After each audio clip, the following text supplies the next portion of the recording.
Today's episode of the BS Podcast is brought to you by SeatGeek, our presenting sponsor and our favorite app for buying and selling tickets for sports and music, including tickets like the NCAA tournament. Go to SeatGeek.com/BS to start using SeatGeek. Don't forget to download the free SeatGeek app. Enter promo code BS. SeatGeek sends you $20 upon your first purchase. Today's episode is also brought to you by our old friend, The Starters. That's Skeets, Taz, Trey, and Lee. They break down the NBA every weeknight on NBA TV and on their Friday podcast, The Drop, which you can get on iTunes or Android. Head to NBA.com/The Starters for show clips, social media info, and links. I've known these guys for a long time. They know their hoops. They're good guys. They are Canadian heroes. The Starters on NBA TV. Check them out. And finally, today's podcast is brought to you by my new website, The Ringer. Subscribe to our newsletter at theringer.com. I even wrote 600 words for this newsletter on Monday. I'm back! 600 whole words! And we're off. Yeah. Clear enough for you? It's March Madness time. Yeah. The sports atheist Chuck Klosterman is on the line. Pictures rolling. I don't know who he's rooting for in this NCAA tournament. Probably nobody, but probably everybody. Who are you rooting for? Well, let's see. As often is the case, partially because it drives so many people crazy, I find myself kind of rooting for Duke again. Oh, I like that. I think this kid, Grayson Allen, is just hilarious. It's sort of like if J.J. Riddick and Hope Solo had a kid and gave it up for adoption to Montgomery Burns. It's just like he's got that he did everything about him, and also, he's like there's all these stories about he's like the latest in this long line of Duke players that people hate, but he's kind of a different kind of athlete, I think. In that one game against North Carolina, I think it was the second game. Carolina was ahead and Duke was kind of coming back. He had a dunk late in that game. He took off from about 13 feet away on the right wing, and he got from the floor to the rim so fast. I was like, wow, this guy is different than the other players who have been like him. So I find him to be an intriguing individual. Tate is trembling with rage right now. Tate, the producer, is trembling.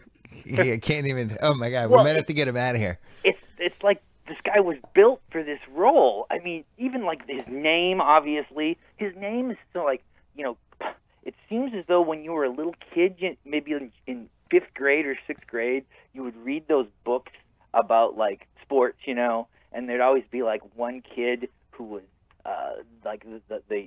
the antagonist. He would be named Grayson Allen in one of those books. That's such a strange name, and he's got that kind of Boardwalk Empire 2009 Sean Fennessy hairdo. It's like his look is just so. He's just made to be this kind of villainous person. It is. I didn't really think about this until you just brought it up. It is like we've created a Duke supervillain that incorporates all these different pieces from all the Duke supervillains in the past who weren't just I guess they were just villains. He's now a supervillain. He's got a little Leitner. He's got a little Hurley. He's got a little Reddick. He's got a couple new wrinkles. Well, and some of those guys are different. Like Hurley, he just got lumped in there because he was good. I mean, it's sort of like Leitner, Riddick, Shire to a degree. Tate just groaned.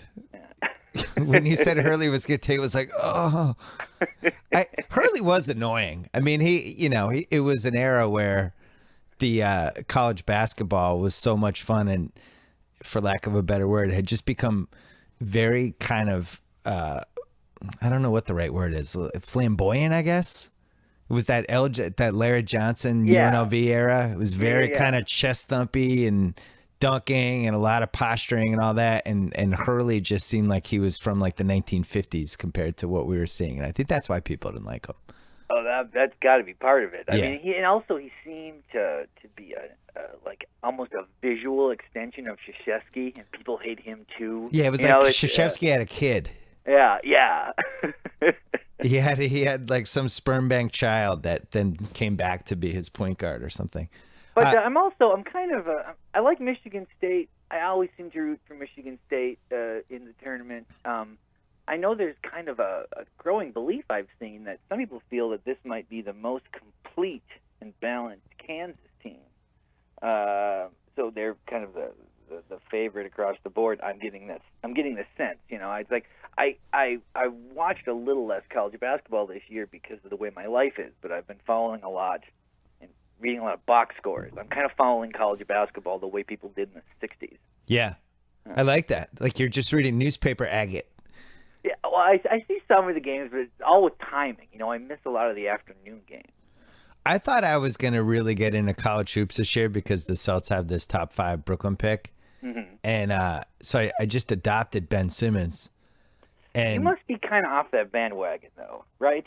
No, I'm still on. I'm riding. I'm in the front row. Okay. Hey, everybody can fuck off. I'm all on Ben Simmons still. Yes, okay. But tell me this, though. Okay, he probably is the best player in the draft, right? I would take him first, too. But you have to admit, the idea of building a team around a guy who was 1 for 3 on three-pointers for the year does not seem like a modern idea. I mean, he should have had 3 3-point attempts just in situations when the shot clock was running down. I mean, if he goes to somewhere like the Wolves or something where he won't be the best player on the team, I think he could be great. I think he could be the second best player on a good team. But I can't. What's the track record of guys who face the basket and can't make jump shots? Let me introduce you to somebody else who couldn't make 3-pointers in college. A guy by the name of Kawhi Leonard. Remember him? He made 3-pointers in college. No, not really. At San Diego State? No. That was a great team. He didn't make 3-pointers. He made 41 total in 2 years. He's 41 for 164. And the rap on him coming into the league was that he couldn't shoot. I think if you're talented and if you care and you just trap yourself in a gym, you can learn how to shoot unless your shot is just so fundamentally broken. Okay, even Bruce Bowen taught himself how to shoot. I watched Bruce Bowen in Celtic games for 2 years in the late 90s, and the guy couldn't hit the side of the backboard. So you're not worried at all about this? Even the unwillingness to shoot is almost as big a part. Now, granted, that's a weird thing to criticize a guy for, being unselfish, but that team was bad. I mean, in the game against A&M in the SEC title game, they didn't score for, I think, 14 straight minutes. How is he on the floor and they don't score? That just seems weird to me. I mean, he got taken out for part of it. I mean, he did. Yeah. It was. I always thought Rick Barnes was really bad when he was coaching Durant. I was just, I loved Durant in college, and I was just so stunned by how bad the coaching was. And I hadn't really had a lot of experience watching college and how primitive some of the thought process is. And the LSU coach, I think, was actually worse than Rick Barnes. And I thought they played Simmons out of position for the whole year. He's a point forward. Like, I don't understand why you're playing him at the 5. Just give him the ball. Nobody else should have the ball. He should have the ball in his hands all the time, or he should be posting up. Everything should run through him. Okay, 2 more things. Well, I don't care that he can't shoot yet. Like, he's going to learn how to shoot. The thing that worried me was just that he seemed kind of content with losing. And I don't know if that's... I think it's pretty weird they're not going to the NIT. And I think that he's certainly part of this. I mean, something's going on with that program. I don't know what it is. LSU as a whole is mystifying to me. Les Miles was sort of going to lose his job, and yet they had the number 1 recruiting class in the country still. Ben Simmons could go anywhere, and he went to a place that doesn't have that much of a basketball tradition. What is happening when you take a visit to that campus? Did Shaq build his own private Six Flags for recruits or something? How come everybody who goes to LSU decides to sign a letter of intent to go there? It's very strange to me. He had a family thing. His godfather was was the head assistant coach, and so it was kind of a done deal from the get-go. And I just felt bad for him. You could see it early on in the season that the team wasn't talented, and he was way ahead of them from a hoops IQ standpoint. And the coach, just a bad coach. Like, even in that Texas A&M game, I don't know if you watched it on Saturday. Yeah, they're down 6 with 10 minutes left, and Simmons gets his second foul, And I'm just sitting there going, if they take him out, they're going to be down double figures in like a minute, and the game's going to slip away. And Texas A&M, they're too good defensively. They're not going to be able to come back. You have to leave him in. It's like, it's not even a debate. It's like, if you take him out now, you're going to lose the game. And they took him out. And by the time he came back, they were down 13. It was over. It's just a little stuff like that doesn't make sense. But it does worry me. Like the Oklahoma game worried me, where it was this is about like a month ago, 5 weeks ago. And Buddy's just stepping up, right? But Buddy's a beast. I love that guy. And it becomes clear it's now a mano, Buddy versus Ben, who's going to be the alpha dog in these last 5 minutes. And Ben didn't shoot, and he didn't try to get the ball. And on the other side, Buddy's just making shots and making plays and coming through. And it was really weird to me, just as a longtime basketball fan, that Ben didn't get a little alpha doggy. He just kind of laid back. And I think scouts, that's what worries the scouts, is this guy too passive? And I don't know how he changes that perception. Yeah, I think just from a skill perspective, they'll overlook it. I mean, I've kind of been tough on him for the last 5 minutes of this conversation, but I would take him number 1, 2. Yeah, he's 19. He's 19, and I think he could just be devastating on a good team. He almost went 20, 10, and 5 in college. Yeah. Oh yeah. Which is crazy.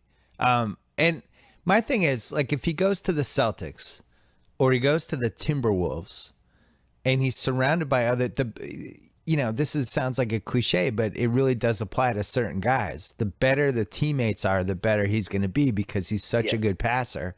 And he doesn't care if he shoots 20 times. He's that guy who's going to fit in.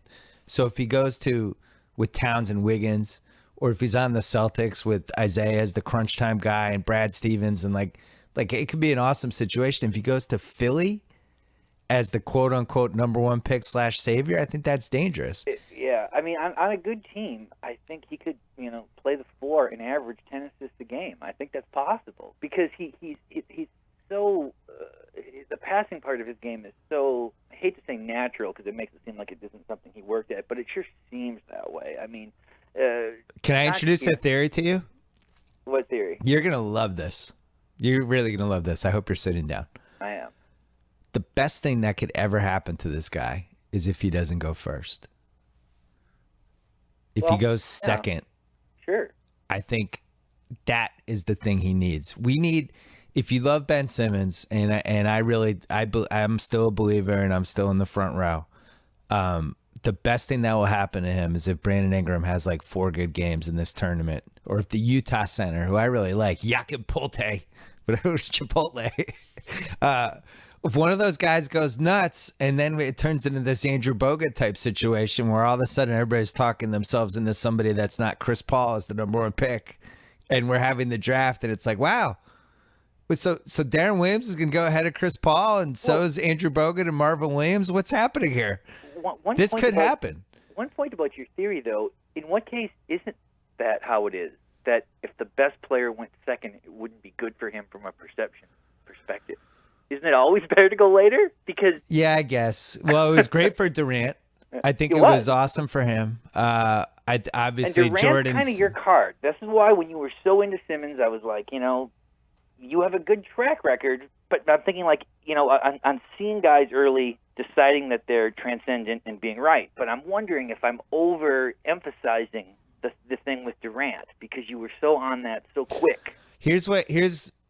Durant, to me, I would have bet my life on it.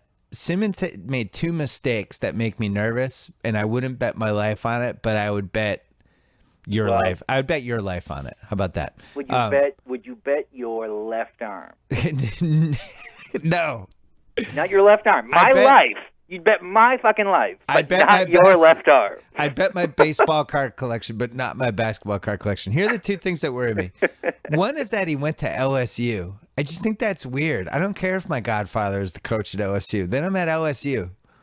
Well, it's like, why not just go to one of the best schools and play with the best players for a year? This is a program to teach yourself how to be a pro basketball player. Why are you going to be at LSU? It's stupid. But from Australia, do all the major programs in America seem the same? But he was here. He was in Florida for 3 I years. guess he was. He was in Florida. Yeah, that was a weird move. I mean, I just didn't like it. The one thing that he has done though is we probably have played this game and I forgot or whatever. But I love to take the 5 best players from the history of any college and play them against other 5, another college. Oh, he spruced up their lineup. Well, no, they were really good to begin with. They were Yeah. Shaq, Maravich, Chris Jackson, and Bob Pettit, and now they have him. Wow. Because typically, it's sort of hard to imagine Carolina losing this game. But I was going to say Carolina wins wins because they have Jordan. They have Jordan, but UCLA has Kareem, Walton at the 4, and then a lot of other good guys. Right. All over the place. That's true. And Georgetown has a really good team because it's got Ewing, Mourning, and Mutombo in the game, with an Iverson in the backcourt with maybe Reggie Williams. So the most underrated team that you would never suspect would be the Houston, whatever they're called. The Cougars. Yeah, because you get Hakeem Olajuwon and you get Clyde Drexler.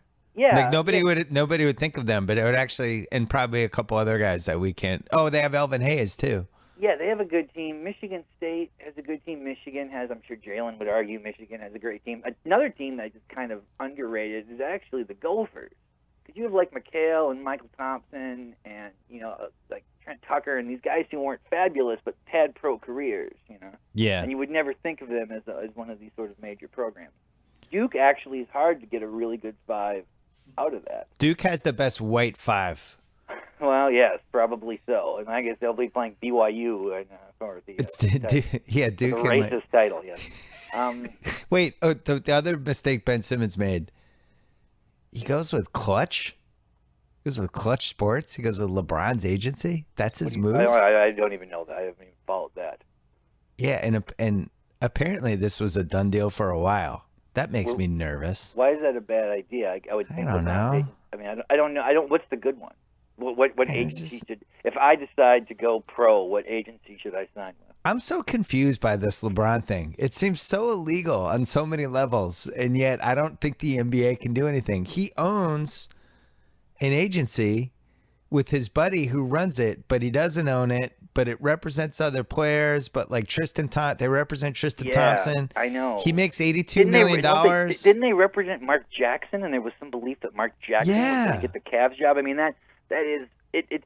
Also, I was talking about this with somebody when it was all going on, and they're like, it seems odd that LeBron would want to hire Mark Jackson just to get the commission, to the agency. But I was like, I don't know how much money is at stake here. I don't know. Does he kind of view a lot of these guys as interchangeable? Do you think there is any chance that LeBron will leave Cleveland, or is that just totally something that people talk about on TV to kill time? Well, that can never be underestimated. The people talking about stuff on TV to kill time, because there's a lot of time on TV. I think if he left Cleveland, I can't even imagine how that would play out. I mean, think how mad everyone was the last time, and then he comes back and does this whole Sports Illustrated letter and the minute-long Nike commercial and the Becoming show on the Disney Channel, and does this whole Cleveland, this is my last thing. I got to win a title for Cleveland. Makes all the trades, makes all the signings, and then he's going to be like, I'm out? Well, that would be crazy. It would be insane. But look at, this is the thing I was thinking. If you're LeBron, think of what has happened. I'm from Akron. Everyone loves me. I go to Cleveland. They love me more. I go to Miami. They now hate me. They burn my jersey. I come back. They love me again. Maybe you start to think, do I really care what these capricious people feel? If that they hated me so much that they were burning me in effigy, and then as soon as I came back and wrote this fake letter to Sports Illustrated, they're all like, oh, you know what? We love you. You should be governor. You should be governor. Maybe that makes you think this really isn't that meaningful of a thing to worry about. He does seem like kind of a rudderless guy a little bit, where he just, even when he tries to lead the Cavs with these subtweets that he does, and do you think he inspires anybody as a leader? I think he's the greatest follower of any star we've ever had.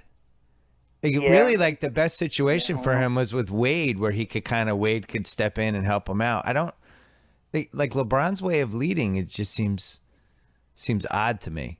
There's something that whole team is screwed up. I mean, there's something really weird going on. But then I went to the Clippers game on Sunday, and as soon as they took a lead, they seemed great. The first half, Kyrie and Love sat on one side of the bench because I was in full body language doctor mode. I was studying the timeouts it was like the Zapruder film. And Kyrie and Love were on one side, and LeBron was on the other side, and they did not interact. So then the second half, when they started playing well, the whole team's up.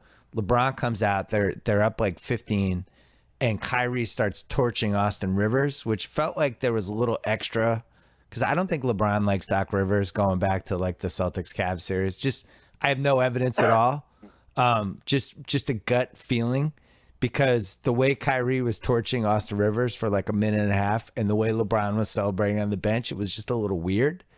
So it seems like he's great when you're up 15, but when the chips are down, like we've kind of seen him kind of melt away as soon as it seems like the team has no chance. I don't know what to make of LeBron. I got to be honest. I've been thinking about the guy for 12 years. I do not have a handle on him mentally. I mean, he does have the sort of the burden of having his legacy analyzed in real time, pretty much more than any basketball player I can remember. But it is odd. It's like when Joe Johnson signed with the Heat. That was weird. LeBron was like, we should have got him. It's like he does seem a little obsessed with making things easier for himself, which when you say it like that seems like such a practical thing to do, but it's unlike the way athletes tend to be. It seems odd that he'd be like, I could play 4 and we get Joe Johnson in here and we'd be, incrementally better. They certainly have the talent to win the title now, but he's not like that. He's always like, well, what if we add this extra piece? And that's the thing. He's always looking for something a little bit better than whatever he has. And if I was one of his teammates, that would make me feel weird. Because, like, if I'm Kevin Love right now, I'm thinking I might not play in crunch time in these playoffs. Oh, now you're going to go out and get Joe Johnson? Well, all Joe Johnson does is move LeBron to the 4, and now I'm out. Well, although LeBron was like, we'd play Love at the 5, which that would put him down in the block a lot, and I think that could actually be a good idea, but he being Love, clearly does not want that. I mean, but that's what he did in the Olympics. I actually think that's the destiny of this team, is LeBron at the 4 and either Thompson or Love playing the 5, and then you just surround everyone with shooters. I think they kind of deep down know that, which is why they wanted Joe Johnson. I don't know. The LeBron, he has these moments, right? Like last year, remember when he just wouldn't shoot when he was trying to like prove some weird point to Kyrie Irving? So he's trying to prove points. Yeah. So it's a strange way to lead. But, I look at like when Bird was on the Celtics in the 80s, Bird clashed with dudes all the time. And Bird was furious after the 83 playoffs. And he said they played like a bunch of sissies in 1984. And he was feuding with McHale in the late 80s. And I wonder if everybody's wired this way. Like Jordan's teammates didn't like him. Well, also the fact that some of this happens on social media, it seems to, predictably amplify very small complaints into bigger deals. So I think that there's maybe a lot of a lack of clarity over how annoyed he is with people, because sometimes he'll say something on Twitter about Love, and I guess it seems a little pointed, but not totally pointed. But then because it just everyone sees it and gets discussed, it becomes a bigger deal. I don't know how they communicate in person. Like, do they ever yell at each other? Do you think? Do you think that LeBron ever yells at Kyrie Irving? Like, yells at him? I don't know. I think he's more disappointed and guilt trips them. It's like he's just more disappointed. I'm just more disappointed in your shot selection, Kyrie. I'm not mad at you, Kyrie. Yeah, I'm just sad. You've made me sad. I thought it was weird. See, here's the part that people miss with the Wade thing. I don't think it was weird at all that he hung out with Wade and that he worked out with Wade. I thought it was weird that he kind of trumpeted it. Well, wasn't he promoting a gym or something? I don't know, but I thought I read somewhere that he was promoting the facility they were working out at, and that's something that's just a. I mean, I've just come to accept this is just a generational thing. That we're the last generation of guys who are going to be like, it's weird he did that, even though there was sort of a commercial upside to doing so potentially. I mean, that's just, nobody thinks like that anymore. And that's what I kind of thought it was. He was like, this is a business thing. Well, if you're just getting started or you're building a growing business, MailChimp makes it easy to connect with your customers and sell more stuff. It's totally free to get started. No expiring trial, no credit card required. More sophisticated marketers go with MailChimp Pro, the only email platform with multivariate testing offer. You can test and create 8 different email campaigns. You know who's using MailChimp right now? Me. Podcast users, man. Oh, yeah, that how many too. people who've added MailChimp do not listen to podcasts? 5? That's the only. That's the market they're after, it seems. It's very smart because we used MailChimp to launch our new newsletter for The Ringer. And we've already passed that letter. I received that fine letter, and but it went to my spam folder, and I saw that it came out on Twitter, so I had to go into my all mail in Gmail. We went to the find promotions. Yeah, we I think because I put an F-bomb in what I wrote, I think that was a mistake. I think that screwed up our thing. So we're gonna get no swears with the next one. But why? But people swear in email all the time. It doesn't. Listen, we're gonna try different things. We don't want to end up in your promotions folder. Yeah, I think it was maybe the logo. Maybe. We've already passed 140,000 subscriptions, and our first newsletter was a roaring success thanks to MailChimp. When we start sending the listeners emails about our 20% off T-shirts with Chuck's face on them, it's going to be on MailChimp. Just kidding, we're not doing that. You could.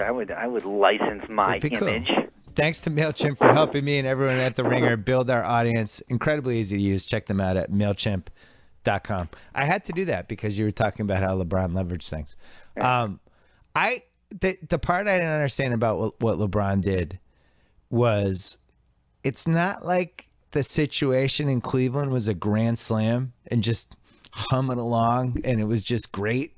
And now if I'm on Cleveland and I know he's a free agent again this summer and I know things aren't going great and I know we're on our second coach and I know Kevin Love's not that happy and that the Kyrie LeBron thing has never been totally smooth. And now LeBron's like, hey, I'm over here in Miami. I would kind of take that personally a little bit. I'd be like, hey, why are you doing that? You can work out with Wade, but why are you even making a big deal out of it, you dick? That would have been my attitude, but I'm spiteful. I think the Warriors are in their head a little bit too. I think LeBron is sort of confused by the fact that I said this, a lot of people said it. There was that period where it was like, we always know LeBron's the best player. Maybe we'll give the MVP to Durant one year, because he's a great player too. But if everyone could pick, if it really came down to a schoolyard pick of all the guys, gun to your head, everyone's always going to take LeBron, and I don't think that's true right now. And I think it's been probably a long time since he's felt that way. I mean, he certainly never felt it growing up. Even when he was a rookie, even his second year in the league, I think if most GMs could trade anyone for him, they would have said, we're doing it. His upside is too great. But that's recency bias, though. I think LeBron is still incredible. Wait a second. It's weird that I know what you're saying. I just think it's weird that everybody has just moved on to Curry. Like, I went to see LeBron on Sunday. He's amazing. He had like 28, 8, and 8, and he completely dominated the game. To me, he's still in the conversation. Oh, well, no, I mean, he's the second best guy. It's just, but I think he might be the best guy. Well, he could be again next year because this has got to be the apex for Curry. He can't play any better than this. I don't know. How could it? What would that be? I'm very disappointed in his free throws. He's down to 90% free throws. I just think he's got to do better. He keeps missing these key free throws. Like, you got to do better than 9 out of 10. A couple fantasy leagues, and I'm just astounded by how often he gets 8 rebounds. He's just having this incredible year, and What I'm I amazed by, don't think it's not like this is going to be. He's not going to be like this for 4 years. I mean, maybe we'll look back on this podcast and I'll be like, "What an idiot I was," but I can't fathom how that could be. well, but his age right now suggests that this prime is going to last a couple years. Because like if you look at the Bird prime, the Jordan prime, the Magic prime, even somebody like Kobe's prime, it's usually 4 or 5 years. Oh, so he's in year 2. What I would say is that his prime may keep going, but this is a weird way to phrase this, but like just the sheer percentage of shots that go in, I feel like will slightly decrease. I mean, but you don't think he's mastered shooting to some degree? Like Tiger Woods had that 6-year stretch where every drive just went right down the fairway. I mean, I guess it's just it when he pulls up from 40 feet away at the end of a quarter, I find myself thinking he'll probably make this. Me too. I mean, it's such a weird thing that I don't think. I mean, maybe it will. I mean, I hope it does. It's kind of it's good for everyone. I feel, but I gotta say, I'm more amazed by the shooting. I'm almost used to. I'm more amazed by how consistently he drives to the basket and his footwork and how he's never going 100% full speed. He's always going like 80%. But he's so quick and he's so smart, and how he can go off either foot and shoot with either hand. And it just doesn't matter who's coming over to block the shot. He's always going to – it's always the perfect kind of basketball play. I've never seen that.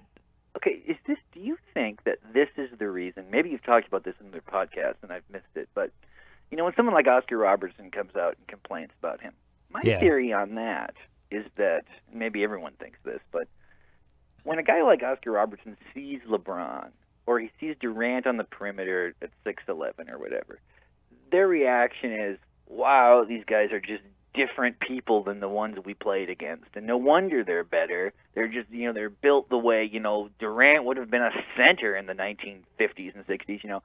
But when they see Curry, he looks like the guys that they played against. And in fact, he looks slighter physically than Robertson was.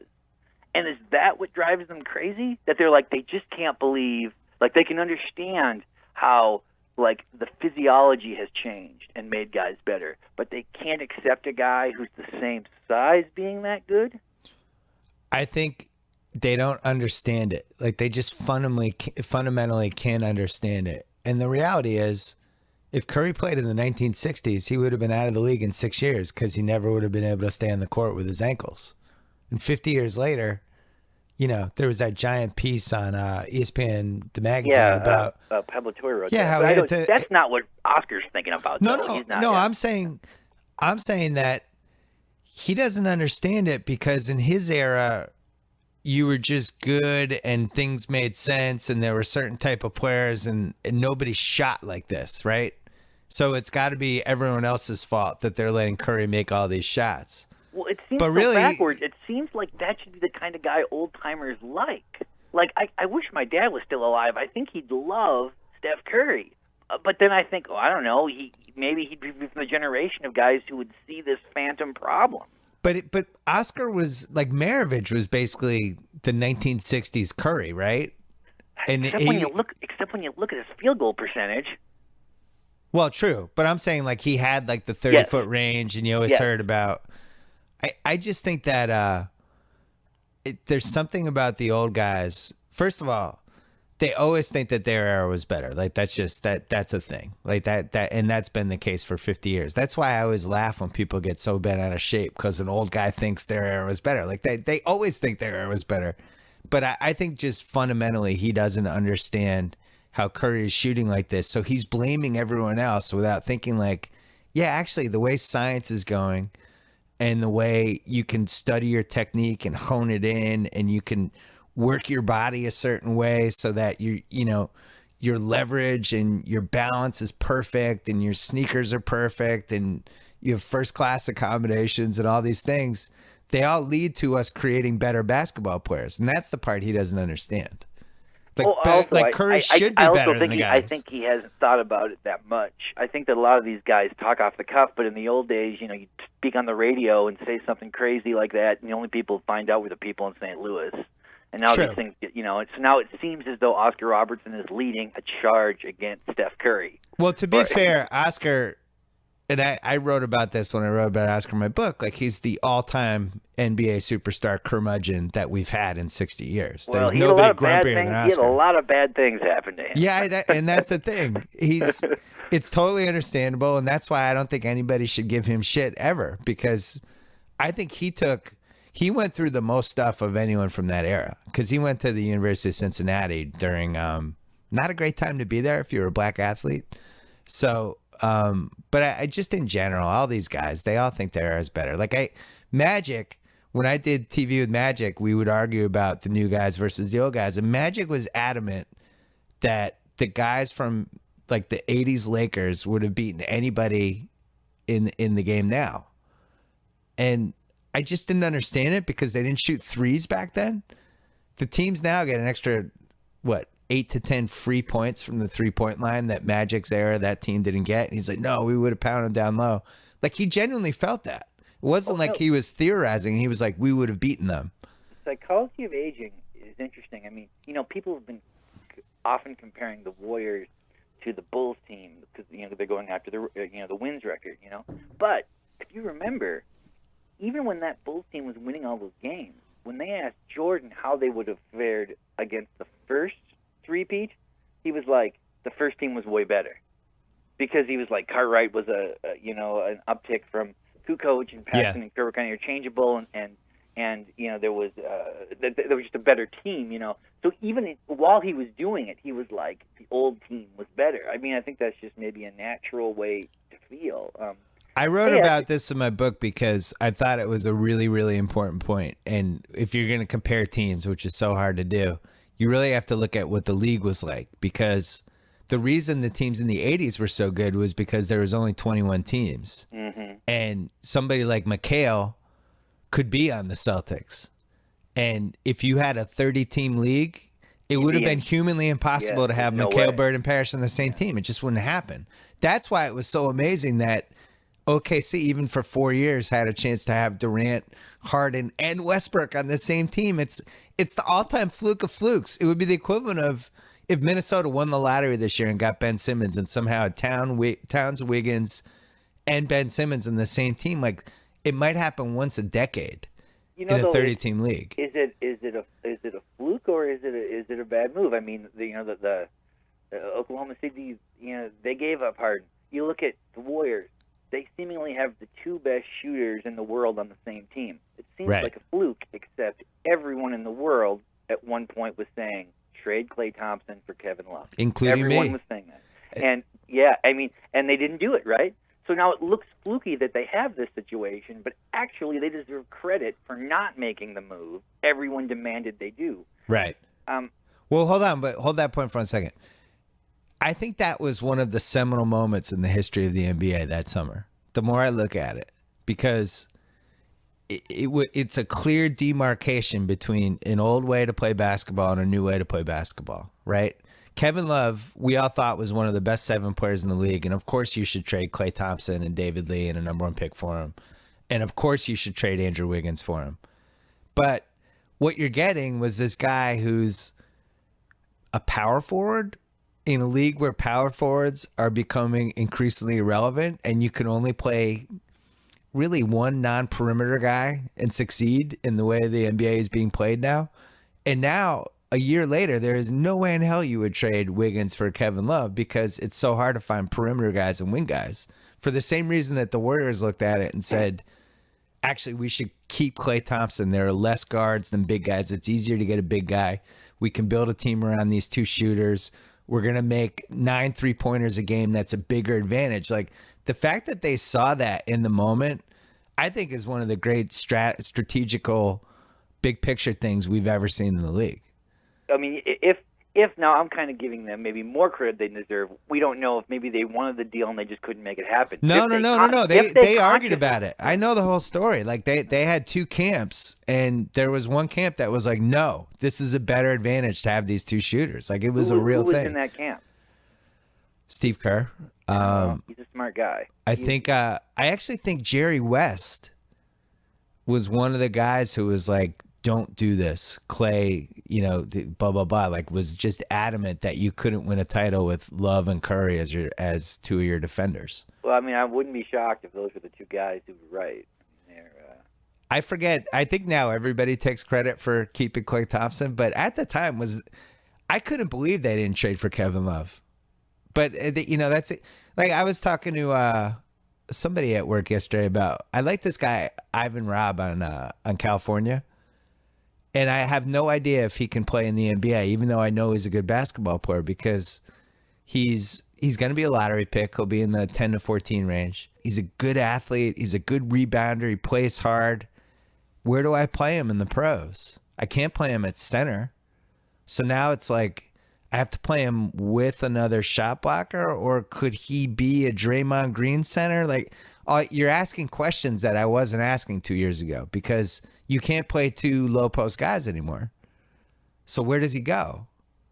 That's a good question. Like the Celtics are going to win like 50 games. And in crunch time, they play Isaiah Thomas, Avery Bradley, Marcus Smart, Jay Crowder, and either Jared Sullinger or Tyler Zeller. So they play Jay Crowder at power forward, even though he's not a power forward. And that's what every team does now. I don't know where Ivan Rabb plays in that. It's weird. I don't understand basketball anymore, is what I'm trying to say.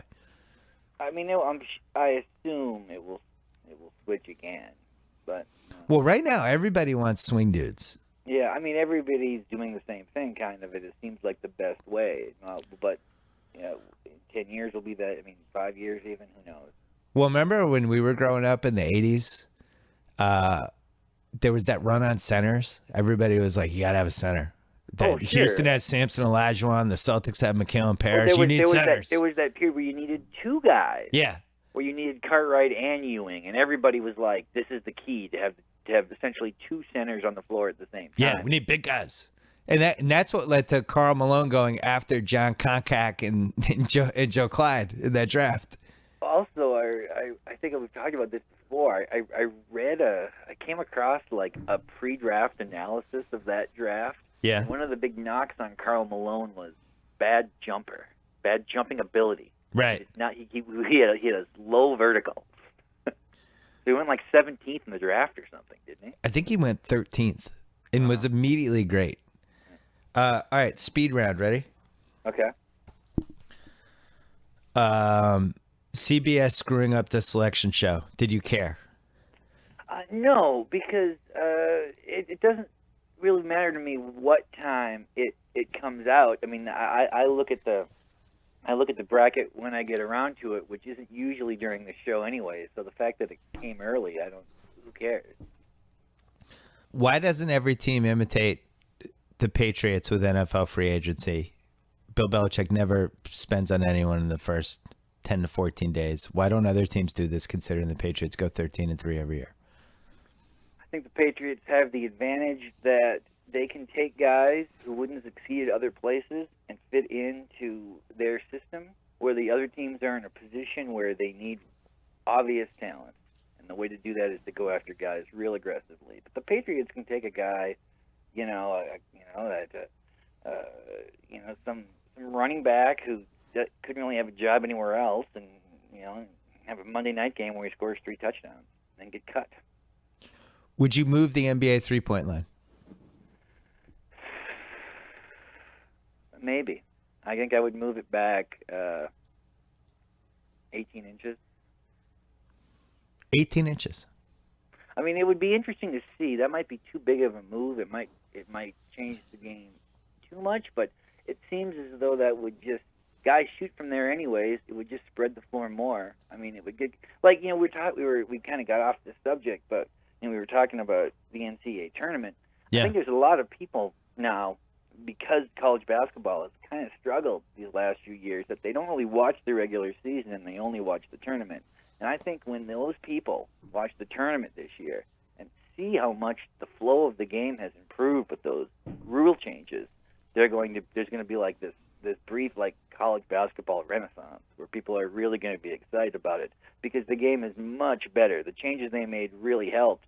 And I wonder if moving the 3-point line out a little bit in the NBA might have some of the same effect, maybe less guys shooting from deep, but more guys going to the basket. What's been worse for you these last 10 years? 10 years of the Kardashians or 10 years of Roger Goodell? Well, the Kardashians have had no impact on my life. Roger Goodell has been a troubling commissioner, and yet the NFL now is sort of something to follow even when there aren't games on. Because he's turned it into a 12-month sport. Yeah, it really, and there's just always something happening. It's the Kardashians. I guess I know a little bit what's going on in their life because of sometimes of who they're dating. Kind of a push. I give that one a push. Okay. Every single Major League Baseball player walks into your favorite bar one at a time over the course of 24 hours. How many can you recognize? Oh, man. Under 20? Yes, under 20. It might be under 10. I think it would be under 10. Okay, there's the guys from the Yankees and the Mets who I see on the covers of tabloids around here sometimes, so I might recognize them a bit. But, I don't know if I would. There are whole teams where I wouldn't recognize any of the guys. Although I did, I know we're in the middle of the speed round, but I wanted to ask you a little bit about this Bryce Harper stuff. Is that possible? You want to pause the speed round for a second? Yeah. Okay. Just hit the pause button. Okay. All right, pause button. So for people who don't know about this, it's like there was a story in ESPN, I think the magazine, where Bryce Harper was saying things like baseball's tired, it's a tired sport because you can't express yourself. I'm reading this off the internet. You can't do what people in other sports do. I'm not saying baseball is boring or anything like that, but it's the excitement of the young guys who are coming into the game now who have flair. What do you think of all that? I first want to get your take on this. I thought what Chris Rock said when he did that great monologue on Real Sports like a year ago, I thought he made some good points about baseball is a sport. It's a sport that is trying to keep into place all these rules and traditions that existed 50 to 100 years ago. And maybe that's why it skews toward an older white audience. My point is, what's fun about baseball if I'm a kid? Like if I don't know, like I would just gravitate toward other sports unless I played baseball.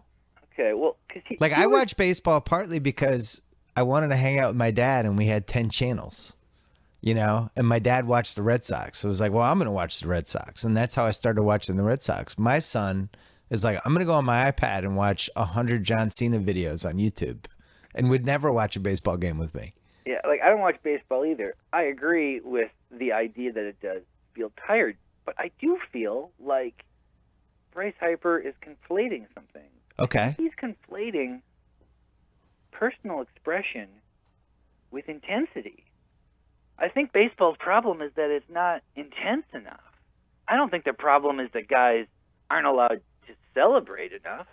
We were talking about, as we so often do, talking about basketball from the 80s or whatever. Yeah. Robert Parrish didn't celebrate, but he was intense. Nobody ever complained about that. Ron Artest didn't celebrate a lot when he played, but he was very intense. I feel like what he's saying somehow, and I think there's maybe a lot of people who feel this way now, is that they seem to think being demonstrative and sort of doing something that seems that has the appearance of being edgy is somehow the same as being intense. And I don't think that's the case. The reason people get annoyed by, say, touchdown celebrations is that they seem very orchestrated. You get the sense that the guy thought of this for a week and waited for the opportunity to use it, and then he did. Of course people don't like that. It makes it seem like you're watching, the circus or pro wrestling or something. But no one seems to care if somebody celebrates because it's an actual extension of how they feel in that moment or what's going on. And I think that the problem is that there's been a decrease in the intensity in sports, certainly in baseball, and I think also to a degree in basketball. Football I'm not so sure about, but even this, it kind of ties back to some of that Oscar Robertson stuff. It's like, I wonder what they're really complaining about is it's not actually what they're seeing, but what they're feeling from the players. If they see the players who seem to be great friends both before and immediately after the game, or when you talk about Ben Simmons' passivity, and it seems as though that the idea of getting beat by Texas A&M doesn't matter that much, isn't that more the problem? And that's really an extension of the fact that there's so much money in these sports now that there's no reason these guys would be that personally invested. I mean, it's such a good job, you know? Doesn't that go to like everything we've seen with Kobe's hilarious farewell tour? All these people paying homage to him before and after the games. Like, Kobe was famously not a friend to anyone. It just wanted to destroy everyone and didn't try to help anyone. And now it's like he's having these emotional moments in court with whoever. It's a weird thing to say, but it's kind of disappointing. Oh, I think it's super disappointing. It just completely contradicts the quality about him that, for better or worse, and very often for worse, but also for better, that made him such a sort of a unique, dynamic person. And now it seems like he's already retired. He's on this, it's been like a 3-year campaign to prove to everybody that he was a normal person all along. And unfortunately, I watched him play basketball from like 1996 to 2012, and he just wasn't this person that he's now portraying himself as. I think he had a really good career. I think he's one of the 10 best players ever. But I don't think he was somebody that affected all these different people's lives in the league. I think they respected him and they wanted to beat him, and they probably learned stuff from him. But do you think, Durant and Westbrook, like he had this profound impact on their lives? I'm so confused by all of this. I guess maybe this is what happens when people retire. It just over and over again is the same kind of recipe. As far as the impact, I'm not so sure about that. It's maybe, you look at a guy like Durant. When Durant was 16, was Kobe what? Kobe was in the league, obviously, right? Right. And so you never know how much it matters to a 16 or a 15-year-old kid if player X is his favorite player. Yeah, they dream about playing against whoever. Yeah, or when they're playing by themselves, when it's just like a boy and a ball in the hoop, and maybe you believe you are him for a second, or whatever the case may be. Maybe that has some influence. Or is it possible I don't know. What I'm just saying is I'm not really looking at this. I'm looking at this from just.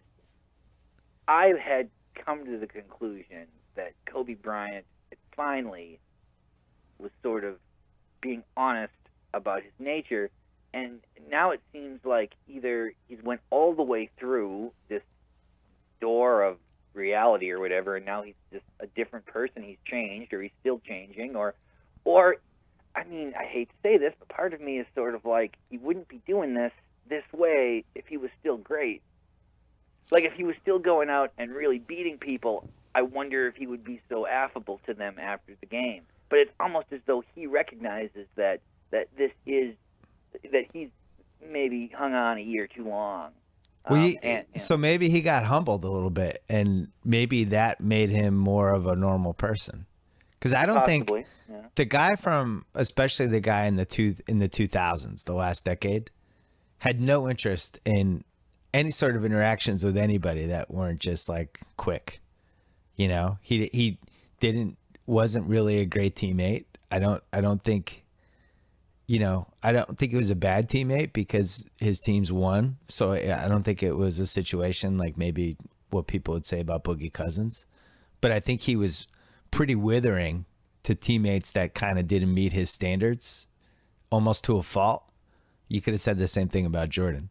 The thing that is interesting to me is somebody like Gasol, who a lot of times seemed like a prisoner in some, like he was trapped in that situation, and just the life would just get sucked out of him every so often. To now see him talk so glowingly about Kobe, like they were Butch Cassidy and the Sundance Kid, I felt like I was there for all those games. Did you ever feel like those guys were, like a buddy cop movie? I never got that sense. Not really, but Gasol's a guy. He's raised in Spain. Was going to be a doctor. I assume is a pretty intellectual guy. I assume that he could talk about the idea of Kobe as fluently as guys who make a living talking about Kobe do. Maybe he has a little more mature perspective on this. Maybe. And I often think that just guys raised in other countries just have a much different view of the sport they play than people from America who play the same sport. Well, the one thing we know is bullshit is when Shaq and Kobe try to pretend that they didn't hate each other's guts when they're in the Lakers. That's what makes me suspicious of all the other stuff. When Kobe, when they're like, no, man, now we're in a great place. Like, those guys hate each other flat out. I still don't believe that they like each other. That goes back. Shaq is on TV now, though, and I think they have to pretend they like each other. Well, but I think that maybe Shaq is of the opinion that this is all kind of show. This is all show. Us liking each other is show. Us hating each other was a show. It's all just a show. It's like when they have a David O. Russell movie released and all the actors have to pretend they're really close on the set. That's kind of what sports has turned into. But to go back to your question, then we have to go. The baseball, when you look at basketball and how the guys kind of market themselves and just how fun the NBA has become from an internet standpoint, and let's face it, especially for people under 30, under 25, Twitter, Instagram, Facebook, and Snapchat are a huge way of how everyone communicates in those two generations, the 18 to 25 and 9 to 18. And the NBA fits into that. And I don't know how baseball fits into that, especially when you don't see baseball players, Instagramming from the dugout and Snapchat and watch it. It just feels like it's from another era. And I think that's their biggest obstacle. How do you make baseball more fun for people under 25? I don't know how you do it. It's too slow. They seem to frown upon expression. But I feel like they have a pretty loyal fan base. I feel like the guys who like baseball like it more than anything else. Do they have to be as big as football and as big as the NBA to succeed? I don't think so. I mean, why can't they sort of occupy the space in the culture that they do? Well, why is that not enough? I don't get it. Well, the fundamental problem, I keep saying fundamental problem for some reason, is that you have all these under 25 people who are now going to eventually be the people who buy tickets and buy league pass and do all the things that baseball is going to need to stay at the level it's at. And I don't know if they're developing those fans. And the other problem is you have 81 baseball games a year for the home team. And now it's so easy to get tickets and everybody has nicer TVs and all this stuff. 15 years ago, my dream in life was to have Red Sox season tickets. I couldn't have imagined anything better. Oh my God, I go to 81 Red Sox games. I'll go to 70 of those. I would never want to go to 81 baseball games now. I don't think anyone would. It's too slow. It's too hard to park. It's your whole night. It's much more fun a lot of times just to be home. Mm-hmm. So I don't know how they fix that. No. Would you want to go? Would you want to go to 81 baseball games? No, I wouldn't. But do you know anyone who would want to go to 81 baseball games? Is baseball actually struggling though? Hold on. Let's turn Tate's mic. Tate, you can turn your mic on. Tate's 22. Do you just turn 22? Just turned 23. 23. Happy birthday, Tate. How in your circle? How many people care about baseball? Small sample size. Well, there's no team in North Carolina, so it's the Braves. Probably 3 out of 10, 30%. Do you feel like under 25 people is baseball anywhere close to basketball? No. It's probably football, basketball. Yeah, see that? And all right, thanks, Tate. And that's the thing with baseball is it used to be the three of them together, and now it feels like baseball's falling off. It's definitely the third sport now. I mean, there's no question about that. There's no, but is I guess is the motive of any sport to be a dominant American sport? I mean, is that what? Maybe it is.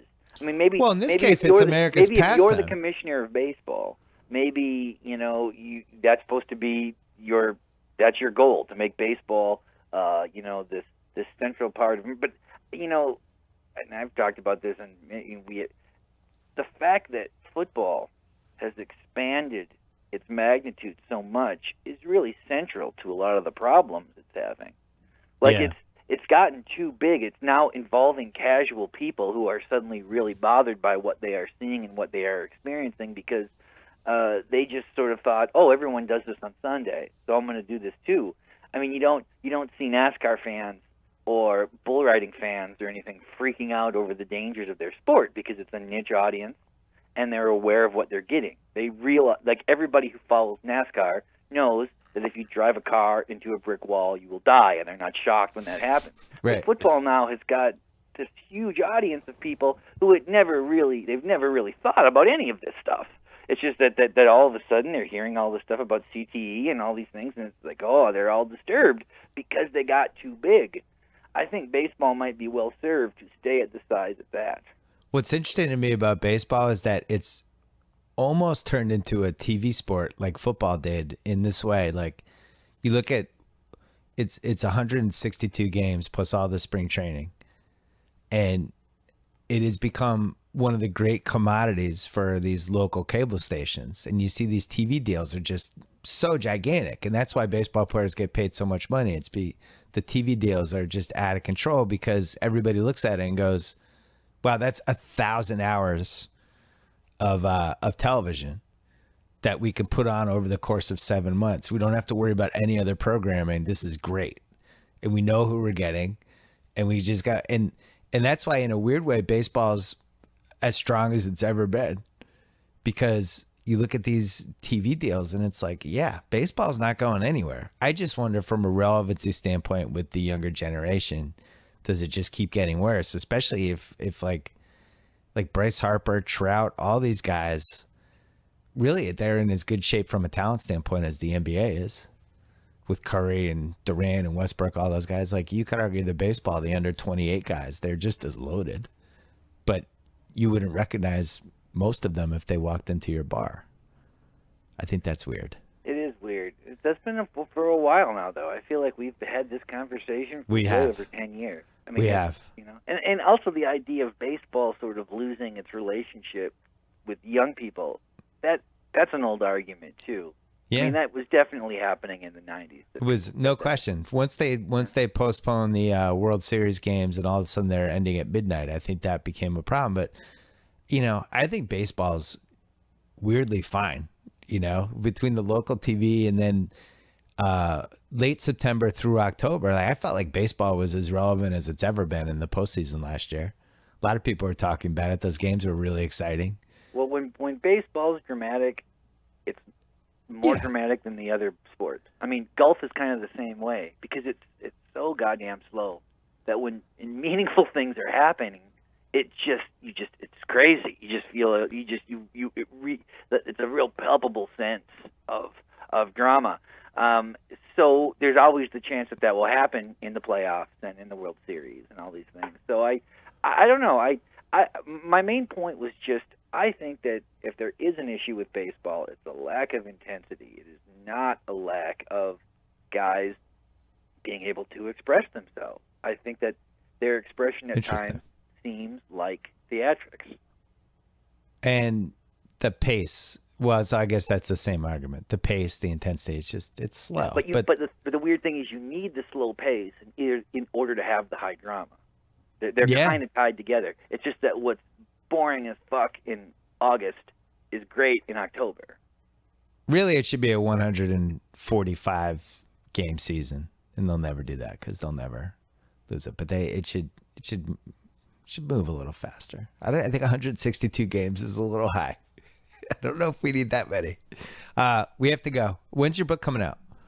June 7th. All right. And we'll follow you on Twitter during the tournament. Are you going to tweet during the tournament, or you're too busy? We'll see. I may, if I have something to say. All right. A pleasure as always. Thank you. Bye-bye. We're gonna call Jonathan Abrams really fast because his book is coming out today. If you're in a March Madness pool which I'm guessing you are, you're not just forking over the entry fee for the hell of it, right? You're investing. Oh, yeah. Well, investing in the safety of your home is no different. That's why I want to talk to you about home security. Researchers from leading universities like Rutgers and UNC Charlotte have proven security systems deter burglars. We're talking a deterrence rate of almost 90%. So if you're trying to find a system that's right for your home, I have a suggestion. I also have a suggestion. Simply Safe Home Security. Simply Safe not only protects your home, but saves you hundreds of dollars. No hidden fees, no complicated installations. And since there's no middleman, the savings go straight to your pockets. You get 24/7 professional protection for just $14.99 a month. You could start or cancel service anytime. Go to simplysafebill.com. Save 10%. Once again, simplysafebill.com. Okay, we're calling Abrams. All right, as promised, my dude Jonathan Abrams wrote a book. He started working on it when we were at Grantland together. He finished it. They made many pages. They put them into book-sized things with covers. And now it's out. It's out today. It's called Boys Among Men, and it is about the high school to pro phenomenon, which actually started way back when with Bill Willoughby, who you talked to, right, Abrams? Yeah, so Bill Willoughby, he got into a fight with a couple cops in New Jersey a couple weeks ago. Oh, no. It wasn't at your book signing. Right? No, luckily not. So you talked to basically everybody since 1975 that came out from high school? Yeah. Yeah, Moses was the first one who came out in 75, and then there was a big loss for 2 decades, and then Kevin Garnett opened that door back up again. Yeah. I remember a lot of that stuff's on YouTube, which I'm sure you watched. It's so funny now to hear people try to talk themselves out of Kevin Garnett before that draft. He's not ready. So he's too skinny, all that stuff. And then he turned into Kevin Garnett. Do you feel like working on that book, obviously there was a bunch of high profile failures, but we also had Kevin Garnett and Kobe in back-to-back years. Is that almost a historical fluke? Yeah, and I think, what's really interesting about it is how much the NBA shifted in that time span, because back then the Bullets, who obviously became the Wizards, they wouldn't take Kevin Garnett just because he was a high school player off of principle alone. And their owner, Abe Pollin, a few years later, was talked into drafting Kwame Brown #1 overall. So the NBA just shifted so much in 5-6 years. Right.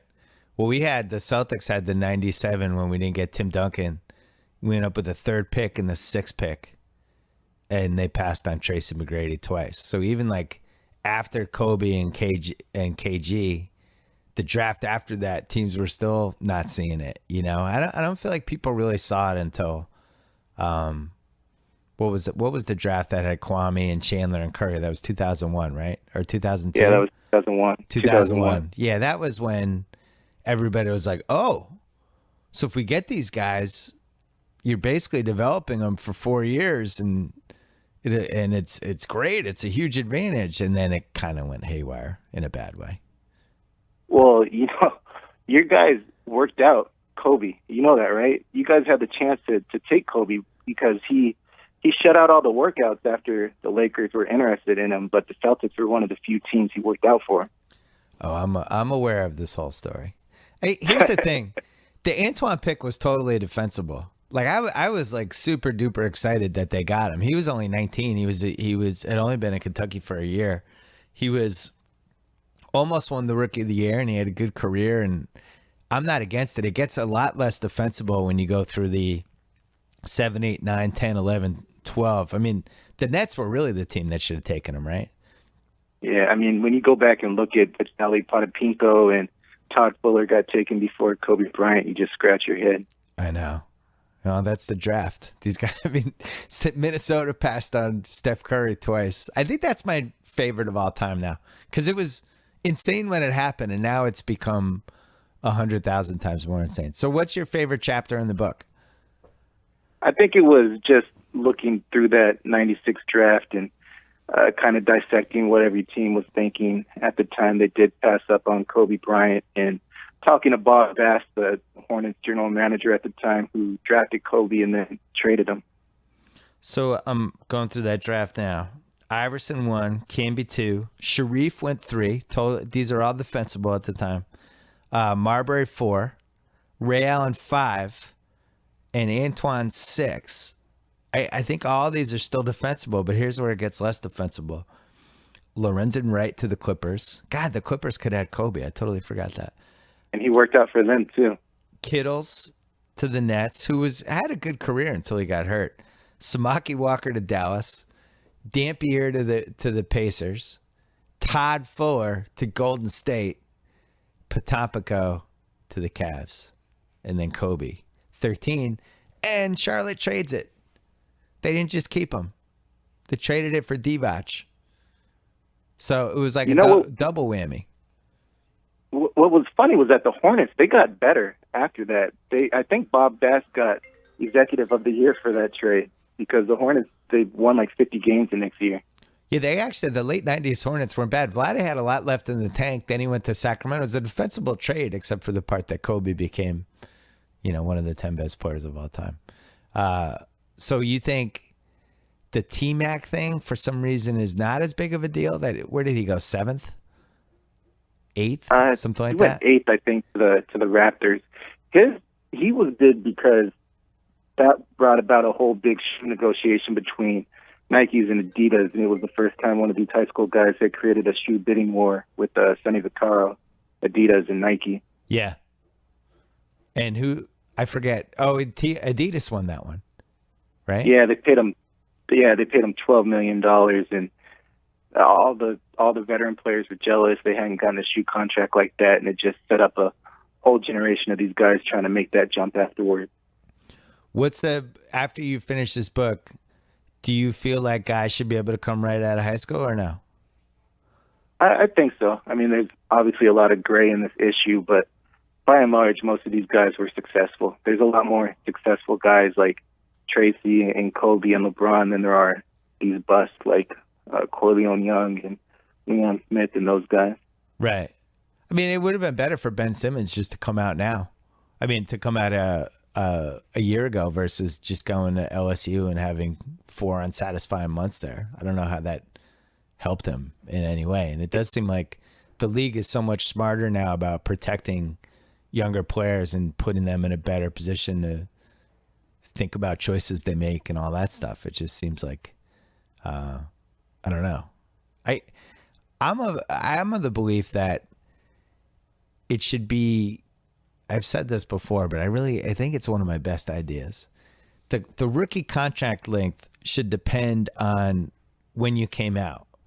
So if you stay in school for 2 years and you come out, it's a 4-year rookie contract.